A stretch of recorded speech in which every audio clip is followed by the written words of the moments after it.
നമ്മുടെ മലപ്പുറം ജില്ലയിലെ പെരിന്തൽമണ്ണയ്ക്ക് സമീപം അങ്ങാടിപ്പുറം എന്ന സ്ഥലത്തുള്ള ഒരു പുരാതന ക്ഷേത്രം, പ്രസിദ്ധമായ തീർത്ഥാടന കേന്ദ്രം ഏതാണെന്ന് മനസ്സിലായില്ലേ? അതെ, തിരുമാന്താംകുന്ന് ശ്രീ ഭഗവതി ക്ഷേത്രം.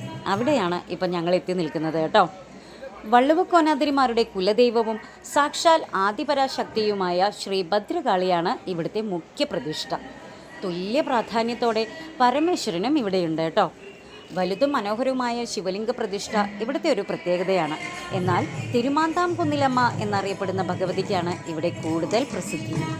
പ്രധാന പ്രതിഷ്ഠ ഭദ്രകാളിയാണെങ്കിലും മഹാസരസ്വതി, മഹാലക്ഷ്മി തുടങ്ങിയ ആദിപരാശക്തിയുടെ മറ്റു 2 പ്രധാന ഭാവങ്ങളിലും ആരാധിക്കപ്പെടുന്നുണ്ട്. ഭഗവതിയുടെ ശ്രീകോവിലിൽ തന്നെ സപ്തമാതാക്കളുടെ പ്രതിഷ്ഠയുണ്ട്. വിഘ്നേശ്വരനായ ഗണപതി ഇവിടെ പ്രത്യേക പ്രാധാന്യമുള്ള ഉപദേവനാണ് കേട്ടോ. പ്രസിദ്ധമായ മംഗല്യപൂജ നടക്കുന്നത് ഗണപതിയുടെ സന്നിധിയിലാണ്. പിന്നെ അതുപോലെ തന്നെ നമ്മുടെ കേരളത്തിലെ ഏറ്റവും വലിയ ഭദ്രകാളി പ്രതിഷ്ഠയാണ് തിരുമാന്താംകുന്നിലേത്. മംഗല്യസിദ്ധിക്കും ദുരിതമോചനത്തിനും ഭക്തർ ആശ്രയിക്കുന്ന പ്രസിദ്ധമായ ഒരു ക്ഷേത്രം കൂടിയാണിത്. ഈ ക്ഷേത്രം പാലിച്ചു പോന്നിരുന്നതും വള്ളുവനാട് രാജാക്കന്മാരായിരുന്നു അത്രേ കേട്ടോ. പരശുരാമൻ സ്ഥാപിച്ചു എന്ന് വിശ്വസിക്കപ്പെടുന്ന 108 ശിവക്ഷേത്രങ്ങളിൽ ഉൾപ്പെടുന്ന ശിവക്ഷേത്രം. കേരളത്തിലെ അതിപ്രധാനമായ 3 ഭദ്രകാളി ക്ഷേത്രങ്ങളിൽ ഒന്നാണ് തിരുമാന്താംകുന്ന് ശ്രീ ഭഗവതി ക്ഷേത്രം. മറ്റൊന്ന് കൊടുങ്ങല്ലൂരും പിന്നെ മറ്റൊന്ന് പനയന്നാർക്കാവുമാണ് അത്ര കേട്ടോ. 3ഇടത്തും ദാരു വിഗ്രഹങ്ങളാണ്. 3ഇടത്തും ഭഗവതിയുടെ ദർശനം വടക്കോട്ടാണ്. മാത്രവുമല്ല 3ഇടത്തും ശിവസാന്നിധ്യവും ഉണ്ട് കേട്ടോ. 3ഉം 108 ശിവാലയങ്ങളിൽ ഉൾപ്പെടുന്നു എന്ന പ്രത്യേകതയുണ്ട്. എന്നാൽ ഇവിടുത്തെ ഭഗവതി ശിവപുത്രി എന്ന സങ്കല്പത്തിൽ നിന്നും വ്യത്യസ്തമായി പാർവതി ദേവിയിൽ നിന്ന് അവതരിച്ച മഹാകാളിയുടെ ഭാവമാണെന്ന് ഐതിഹ്യം പറയുന്നുണ്ട്. മലബാർ ദേവസ്വം ബോർഡിന് കീഴിലാണ് ഇപ്പോൾ നമ്മുടെ ക്ഷേത്രം നിലനിന്നു പോകുന്നത്.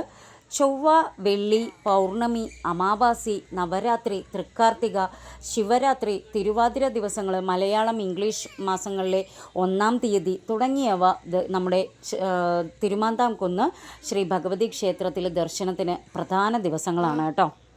അപ്പോൾ എന്തായാലും ഇപ്പോൾ നമ്മുടെ തിരുമാന്താംകുന്ന് ഭഗവതി ക്ഷേത്രത്തിലെ പൂരമഹോത്സവം നടക്കുന്ന കാലമാണ് കേട്ടോ.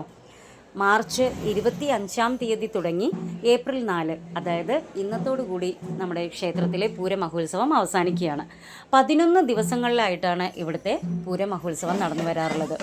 അപ്പോൾ എന്തായാലും ഇപ്രാവശ്യം പൂരമഹോത്സവത്തോടനുബന്ധിച്ച് സംഗീത കച്ചേരികളും കഥകളി, ഓട്ടം തുള്ളൽ, പാവക്കൂത്ത്, അങ്ങനെ ഒരുപാട് പരിപാടികൾ നമ്മുടെ ക്ഷേത്ര സന്നിധിയിൽ അരങ്ങേറുന്നുണ്ട്. നമ്മൾ പോയ ദിവസം എന്തായാലും നമുക്ക് കാണാൻ സാധിച്ചത് ഓട്ടം തുള്ളലായിരുന്നു. അപ്പോൾ എന്തായാലും അങ്ങനെ ഒരു ഭാഗ്യം സിദ്ധിച്ചു.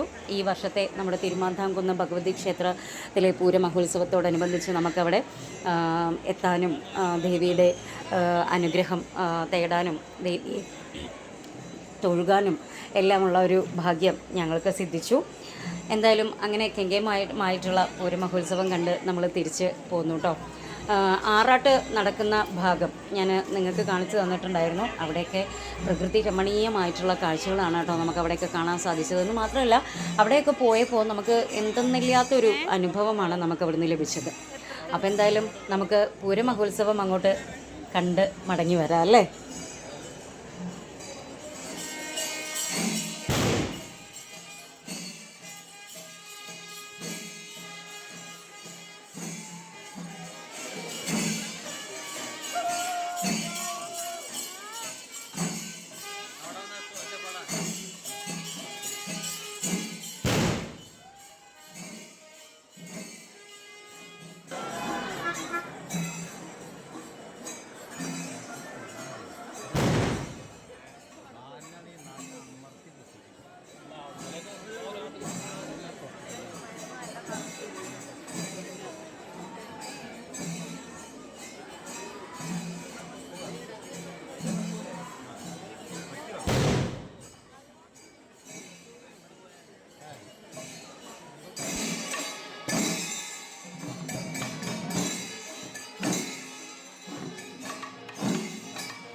അങ്ങനെ എന്താ കാഴ്ചകളെല്ലാം കണ്ട് ദേവിയെല്ലാം തൊഴുത് ഞങ്ങളിനിപ്പോൾ വീട്ടിലേക്ക് മടങ്ങാനുള്ള തയ്യാറെടുപ്പിലാണ് കേട്ടോ.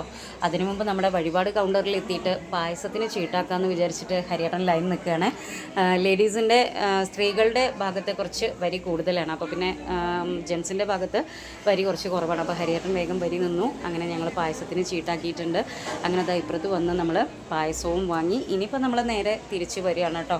മണ്ണാർക്കാടേക്ക് തിരിച്ചു വരികയാണ്. എന്തായാലും വളരെയധികം സന്തോഷം, വളരെയധികം സമാധാനം. ദേവിയെ തൊഴുകാൻ പറ്റി. അതുപോലെ തന്നെ ദേവിയുടെ പൂരമഹോത്സവത്തിൽ നമുക്കും പങ്കുകൊള്ളാൻ പറ്റി. അപ്പോൾ എല്ലാം കണ്ട് സമാധാനത്തോടെ ഇനി നമ്മൾ തിരിച്ചു വരികയാണ്. അപ്പോൾ എന്തായാലും ഇന്നത്തേക്ക് തൽക്കാലം ഇത്രയൊക്കെയുള്ളൂ. ഇനി അടുത്തൊരു വീഡിയോയിൽ കാണുന്നത് വരേക്കും ബൈ.